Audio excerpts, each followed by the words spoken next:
बिस्मिल्लाहिर्रहमानिर्रहीम।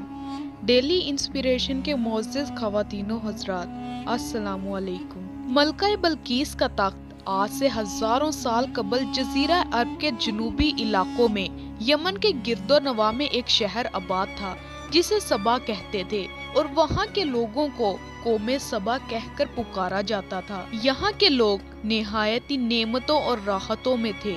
हर तरफ लहलहाती फसलें और फल से लदे दरख्त मौजूद थे, मगर ये कौम शिर्क में मुब्तला थी और सूरज की पूजा किया करती थी। जब वहाँ के बादशाह शराजील बिन मालिक की मौत हुई तो उसकी बेटी बल्कीस ने हुकूमत की भागदौड़ संभाली।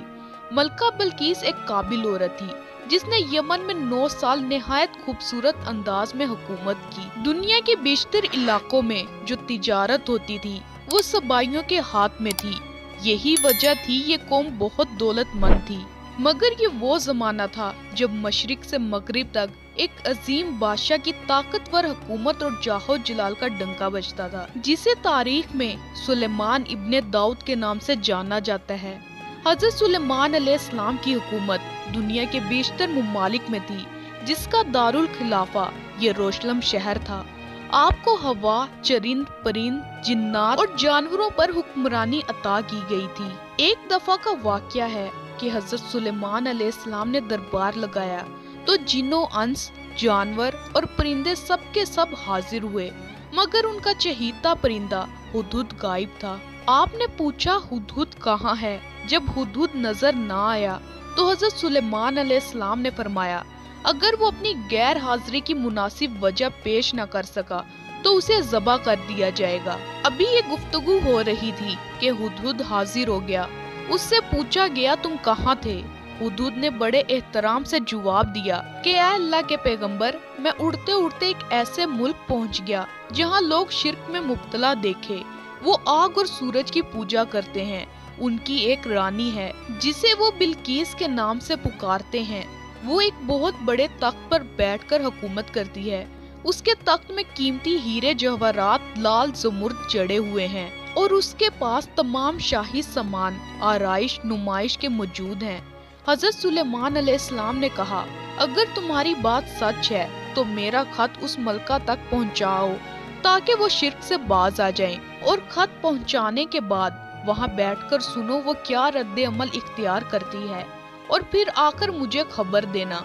हजरत सुलेमान अलैहिस्सलाम ने खत रवाना किया, जो कुछ यूं था, शुरू अल्लाह के नाम से जो बड़ा मेहरबान और रहम करने वाला है। ये इज्जत वाला खत सुलेमान इब्ने दाऊद की जानिब से मलका सबा बिल्कीस की तरफ है। जो हदायत की पैरवी करे उसके लिए सलामती है। मुझ पर गलबा की ख्वाहिश न करो, मेरे मुकाबले में सरकशी इख्तियार न करो, बल्कि फरमा बरदारी और मुती होकर मेरे पास आ जाओ। ये खत दरअसल मलका सबा और उसकी कौम की तरफ दावते इस्लाम थी। हुदहुद ने ये खत जाकर मलका बिल्कीस की गोद में गिरा दिया। मलका के दरबार में उस वक्त 300 के करीब सरदार बैठे थे। उन्होंने जब ये खत पढ़ा तो तैश में आ गए और कहा, ये हमारी तौहीन है, हमें इसका सख्त जवाब देना चाहिए। मगर मलका बहुत समझदार थी। उसने उन्हें समझाया कि खत से पता चल रहा है ये कोई आम शख्स नहीं है, खुदा का कोई पैगंबर है, लिहाजा हमें हिकमत से काम लेना चाहिए। उसने कहा कि मैं हजरत सुलेमान अलैहिस्सलाम की तरफ एक तोहफा भेजती हूँ। अगर उन्होंने कबूल कर लिया तो वो बादशाह हैं, मैं उससे जंग करूंगी। अगर उन्होंने ये तोहफा कबूल ना किया तो मैं उसकी पैरवी करूंगी, क्योंकि वो नबी हैं। हुदहुद ये सारी गुफ्तगू सुन रहा था। उसने आकर हजरत सुलेमान अलैहिस्सलाम को सारी बात बता दी। हजरत सुलेमान अलैहिस्सलाम ने जिन्नात को हुक्म दिया कि शहर में दाखिल होने वाले रास्ते पर सोने चांदी की ईंटों का फर्श बिछा दिया जाए। रास्ते के दोनों जानिब सोने की अजीबुल खिलकत जानवर खड़े कर दिए जाएं। वुज़रा और अमाले सल्तनत की तमाम कुर्सियों को सोने का कर दिया जाए। दरबार को हीरे जवाहरात से मुज़य्यन कर दिया जाए। उधर बिल्कीस ने हजरत सुलेमान अलैहिस्सलाम के लिए तहाइफ रवाना किए, जिनमें सोने की ईंटें, जवाहरात, गुलाम, कनीज़ें और मलका का एक खत भी था। जब ये तमाम तहाइफ लेकर कासिद हजरत सुलेमान अलैहिस्सलाम के पहुंचे और उन्होंने ये सब देखा तो शर्मिंदा हुए। हजरत सुलेमान अलैहिस्सलाम ने मलका के कासिदों से कहा, तुम लोग माल से मेरी मदद करना चाहते हो, मगर देख लो जो कुछ अल्लाह ने मुझे दे रखा है वो इससे भी ज्यादा है जो तुम्हें दिया है, लिहाजा तुम्हारे तोहफे तुम्हें मुबारक हो।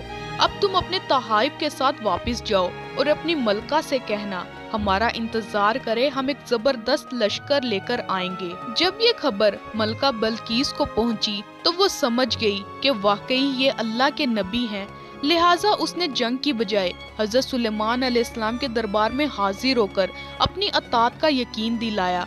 जब हजरत सुलेमान तक ये पैगाम पहुंचा तो आपने अपने दरबारियों से कहा, तुम में से कौन है जो उनके मुती होकर आने से पहले मलका का तख्त मेरे पास उठा लाए। एक दियो हैकल जिन ने कहा, आपके दरबार को बर्खास्त करने से पहले मैं उसे ला सकता हूँ, मैं इस काम की पूरी कुव्वत रखता हूँ और ईमानतदार भी हूँ। फिर एक और शख्स जिसके पास किताब का इल्म भी था और उसने कहा, मैं वो तख्त आपके पास पलक झपकने से पहले ला दूंगा।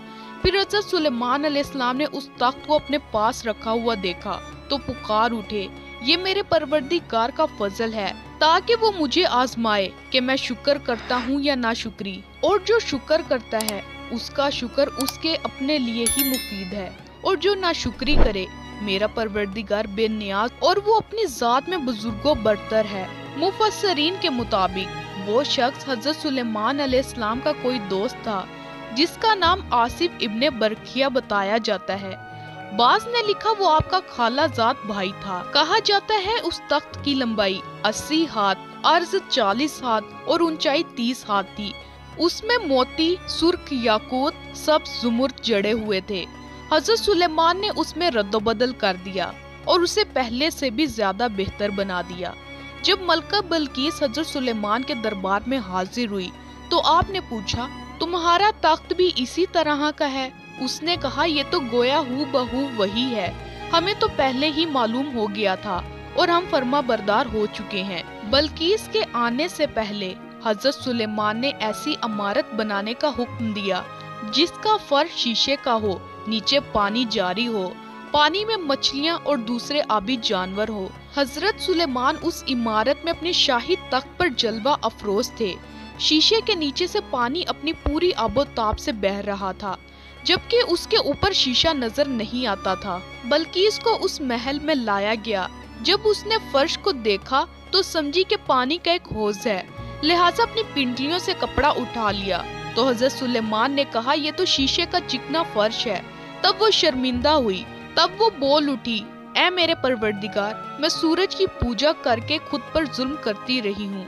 अब मैंने सुलेमान के साथ अल्लाह ताला की अतात कबूल कर ली, लिहाजा बल्कीस पर यह जाहिर हो गया कि जिस तरह वो शीशे के सहन को पानी का लहरें मारने वाला गहरा हौज समझ बैठी, इसी तरह उसने और उसकी कौम ने सूरज की चमक और दमक देकर अपने माबूद और खुदा समझ बैठे। उसे अपनी गलती पर निहायत शर्मिंदगी हुई। बाज मोरखीन ने लिखा कि उस वाक़ये के बाद मलका सबा मुसलमान हो गई और हज़रत सुलेमान के निकाह में आ गई, जबकि बाज ने लिखा कि आपने बल्कीस को यमन वापस भेज दिया और उसके लिए वहाँ 3 बड़े महल तामीर करवाए।